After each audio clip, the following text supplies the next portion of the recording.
Hi Statesman Nation, welcome to another season here at William Penn, and we are here with new women's soccer coach Jack Hartley, talking about the 2020 season. Coach, we have had all sorts of craziness since you came aboard in April. I'm trying to think, man. It was a COVID ago. Yeah. So let's talk about since day one and where we are right now under the Jack Hartley era. So yeah, I mean we've been even with it being summer. I mean it was kind of we had COVID, but then it was the summer anyway. Right. So things we're pretty similar to that anyway, just because we're not always all together. There's maybe a few that stick around and work out, but for the rest of us, we were kind of all in our respective places. Right. And so, really trying to make use of the time that we had, and so we did a lot of Zoom meetings, group stuff over Zoom. We had some fun nights. We had some trivia nights, murder mystery nights. Cool. So we just really tried to get the girls bonding before they were even here, and communicating and a little problem solving too, trying to find different time zones, who has what technology, who has work, who doesn't have work. And so that was kind of the main idea, was to kind of get them communicating and trying to, if things came up, nope, I can't make it this time, well, how about this time? Just simple things like that, really. And so then once they arrived, they all kind of knew who each other were before we started the first practice. And so they were obviously, first practice was on August 15th, and so we've had just over a week now of being together, and some challenges with pennies. We can't share pennies and things like that, and so we've kind of come up with plans where planning comes into play a bit more now, where we're making sure that we don't one person holds onto that penny, or once it's used it's in the laundry basket, and so and then we spray everything down as well. So little challenges like that, but for the most part practice has been going well. Yeah. The girls seem like they're enjoying it, and so it's been good so far, so good. Definitely. A good chunk of returners, young returners.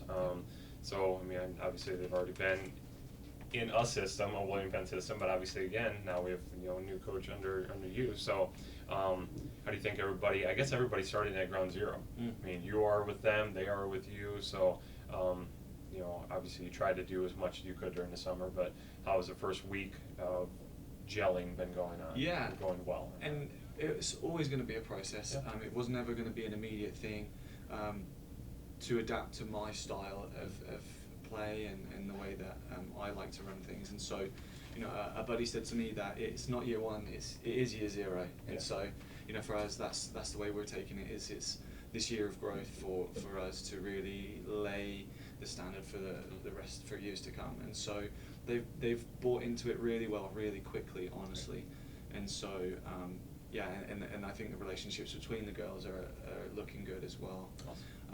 Obviously we have team bonding and team activities where I basically force them to hang out with each other, but then it sounds like when they're on their off days, they're all out at the lake with each other anyway, so it seems like they're really kind of getting along. And culture is something that we're really focusing on, and I think it's going, again, so far so good. Right, terrific. All right, well, let's break it down by position. If you want to start from the back line, front line, you decide, but go ahead. For sure, yeah. So in the goalkeeping department, we have a few to choose from this year, but with various injuries and things like that, it's kind of unclear as to who really is going to play a big part there, or if everyone's going to have to share the responsibility there and share time. It's really not clear yet, but returner, our oldest goalkeeper, Addie Blom, is coming back with a great deal of experience from last year, after she had to kind of step in early on in the season. And then we've the rest of our keepers are freshmen, and so we've got a good group, a hard-working group, and so but we'll just have to wait to see on that one. Right. All right, moving up the ladder there, defensive line. So again, we've got a fairly young back line, but a lot of experience, because a lot of them got game time last year. And so Zoe Ganley is a returning player, Kathy Niles, Lily, Cougar Fountain is returning. We have had a couple of additions in there as well, with a couple of transfers coming in, and so again that still remains to be seen who's going to play where, but it's safe to say there's a good core group coming back and that we've added to it. So yeah, it's going to be interesting. Definitely. All right, midfielders. Again, so I think that was probably where we lost the most out of last season's, let's say, starting lineup or core group. And so, for us, that's been a little bit of a challenge with who's going to play where. We have options, but we're maybe nursing some injuries here and there. We've got people coming back from significant injuries last year that can play in there too. And so, it's exciting again because those players that are coming back didn't have the chance to show what they could do last year, and so they're coming back and they're doing well. So, the two that spring to mind right off the bat, Iris Navarro's obviously a strong player and was a firm figure in the lineup last year. And then Morgan Mclendon is a senior, and she's been named one of our captains as well, and so she's been doing a really great job, leading the group and going in the right direction, in the direction that we'd like it to go. And so then, besides that, we have some younger players as well that are really shining in training. Cam Nearing, a local girl, and also Abby Mowers, Crimson Cleveland is doing really well as well. So it's really just like you just don't know who to pick right now, just because everyone's working so hard and doing really well. So yeah. Well, obviously you got to be excited about the depth that like we have options and we're not just stuck. Okay, well we have 4, and then after that we don't have any idea. So if anybody goes down, you don't know. Yeah, absolutely. Yeah, it's definitely nice to have that depth, and so for us, we've really been trying to train together as a whole squad, and so that we do have that competition for places, and we do have that ability to be fluid. And if someone earned it that week, then they get the game time. So definitely. All right, finally, forwards up top. Forwards, yeah. So even more mystery, I think, with that one. The most prominent figure in there would probably be Caitlin Fellaini. She's stepped up big time this preseason, and also been named a captain as a sophomore, and so she's doing really well. And then again, after that, it's kind of anyone's guess what's going to happen. We have some variables that we need to figure out before we can actually say, well, this is who's going to be in the lineup. But again, there's options there. Cam, I mentioned earlier, can play forward as well as in the midfield. And we have some special players kind of up there too. And so, not mention any names yet. Keep some of that. Yeah, for sure. Yeah, for sure. All right, let's talk about the schedule. Again, COVID-related things. It's all shortened up the season down to, I think, just 14 games, but just 2 conference games starting next Sunday against Jamestown. So you get to play the old team right away, which is going to be pretty cool, I guess, for you, I'd say. Yeah, I think with everything going on, I think as coaches kind of had to help each other out a little bit, and so with perhaps the east of us in Illinois being a little more difficult, maybe a little more of a hot zone, games out there were becoming a little less preferred. Right. And so, we had to kind of scramble and help them find a couple of games, and then it worked out perfectly because then we lost a couple games as well. And so, it's been kind of crazy with the schedule, having to pick up games and then drop them, pick them up, drop them, pick them up, drop them, just because as people's policies change, states guidelines, CDC guidelines change. So it's been a bit of a mad time trying to get a schedule set. Right. But it'll be exciting. They're a good team, and so it'll be a good test for us, a good challenge for us.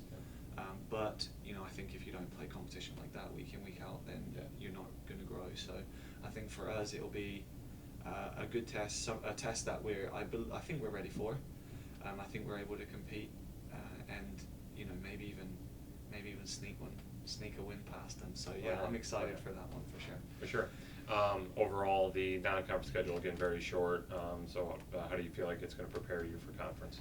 Yeah, definitely, because again, it's 2 tough teams. Yeah. 2 tough teams. Harris Stowe as well. They, they play in that American Midwest Conference, and they don't ever let themselves down. They always do fairly well in that conference, and so for us, it'll be a good test as well. I think one that we're more than capable of meeting as well. But yeah, just I think the toughness of our non-conference schedule is what will prepare us for the conference schedule, because our conference is arguably in the top 2 toughest conferences on the women's side for in the NAIA, and so for us we need to be playing. We need to know what to expect, and if we were to play some teams that we would maybe not have to bring our A game to, we would maybe then not bring it to conference. Right. So for us, we're going to have to bring more than our A game to the non-conference games, so that as soon as we hit September 16th, we're ready to go. Definitely. And then conference-wise, you have the likes of Benedictine, you have Central Methodist has come on really, really strong the last couple of years. Evangel has come out of the woodwork the last year or two. I think just missed the tournament. So just look at the conference as a whole. I guess what have you heard as far as if there's any dark horses outside of that, and kind of where does William Penn fall into that whole mix? Sure. I mean, so in my previous coaching experience, we would always come down here and play Benedictine, Central Methodist, Baker, right. And so I'm pretty familiar with the conference, and I know everyone probably says it, but I think more so in this conference than any, there are no easy games, right. Ever. The Central Methodist, Benedictine, Mid-American, Nazarene, Baker, Evangel, they're all teams that have kind of threatened that the national stage for a while. Evangel more recently, but the other 4 more so, more consistently over the years. Everyone knows who they are, and then after that, because that top half is so strong, just because someone finishes 5th, 6th, 7th in our conference, they're still, I think they're still maybe they're still better, at a better maybe standard than maybe some other conferences in the NAI. And so for us, our goals are playoffs. I think that's realistic. They've obviously shortened the field to 8, right. And so it's a challenge, but it's a challenge that we're ready for. That core group of young players is maturing, getting more experience, and so if it doesn't happen this year, it'll happen next year. I'm confident it'll happen next year. And again, so for us, it's just laying the groundwork for the future, honestly. It's a kind of a pressure off season with COVID, with new coach. I mean, even laying the groundwork with that, it's really the pressure off season, and so the girls have the freedom to kind of to work hard and just see what happens. Obviously we have goals, we have expectations for the team, but I think they can be relaxed and confident in that. And for us, it's year zero, maybe a bit of an underdog season. I've mentioned that term to them a few times, that I've compared them to Leicester City a couple of times too. So hopefully, if maybe they've, off the back of last season where they finished second from last, perhaps could just bounce back out of nowhere. You never know. First, right? You never know. So we're ready to compete. We're ready to put the work in, and then whatever happens after that. Yeah. Well, speaking of, the no pressure situation, just being in all the coaches' meetings, everything. Me not being a coach, just hearing everybody talk. It's the biggest thing this year, and I'm sure every other school's looking at it the same way. Is let's just get a season in. Exactly. And that's where I'm sure the only pressure really is just be as responsible as you can, and I'm sure that's what you guys have been preaching more than anything. Let's try to give ourselves a chance to play, and at that point, then let the chips fall where they may. But let's at least get out on the field as many times as we possibly can. So, I guess in that respect, let's close up with goals. The goal being that let's get a full season in, and after that, whatever happens may happen. But what's it going to take, and what have you guys been doing to, I guess, hopefully reach your goals? For sure. And so, speaking on the goal of just getting a season in, I think, the school has done so much to make that happen. The technology that we have, the testing that we've done, the policies that have been put in place, I think with our return to play plan are, again, we've said it, and I think that, everyone's kind of looking at us to see what we're doing to then kind of figure out what they want to do and what's the gold standard really for this. And so, things that have come from the top down for us are definitely making a big difference to get our season in. In terms of our own goals of making the playoffs, I think the culture is a huge thing right now that we want to work on. I firmly believe that if we can get the core, the basics down, I think things will follow. And so for us, the training habits are a big thing for us. The holding each other accountable is a big thing for us. I think maybe they've not had as many eyes on them as in the past as they have now, and so perhaps they're not maybe getting away with as much as they used to, or perhaps there's somebody, even on the flip side of things, maybe there's more feedback, positive, negative, constructive, whatever it is, for them, and so I think that will make a big difference too for them. And so it's a combination of different things. We've added some extra games in there too, so that those that are maybe not playing as much game time can get more game time too. And so I think just kind of changing little things holistically across the whole team, I think will make all the difference in the future. And so it's on them. I can't play for them, and so it's ultimately will set the scene for them, and then it's up to them to just bring what they have. They can't do any more than that. Yep. And so just work hard, have a good attitude. I know it's probably every coach is saying the same thing right now. But that's all you can do right now. Right, you can only control the controllables. Yep. And so for us, that's the work ethic, the attitude. We really preach a growth mindset, and how you might be losing to a team, but what's the percentage chance of you being successful if you give up versus if you don't? It might only be 1% difference, but it's more than zero, right? Yeah. So, and then how can not giving up and giving yourself that 1% chance add up in the future, in the long distance, and make you more successful in the long run. And so that's what we're looking at, bigger picture right now, and the fact that we even getting a season is we're just grateful for that. Yeah. And so we can actually, like I said, pressure off, just really work hard and just see what happens. Definitely. All right. Yeah. Once again, Jack Hartley of the women's soccer team. We will be watching you guys closely, as everybody will, because we're one of the few schools and conferences actually playing this fall. So a lot of eyes on the NAIA, Harvard America Athletic Conference, and William Penn. So they start the 2020 season next Sunday, September 6th at 4 p.m. at home against Jamestown. So best of luck, Coach, as the season progresses. Let's get the whole season in. Sounds good. Thank All right, you. thanks.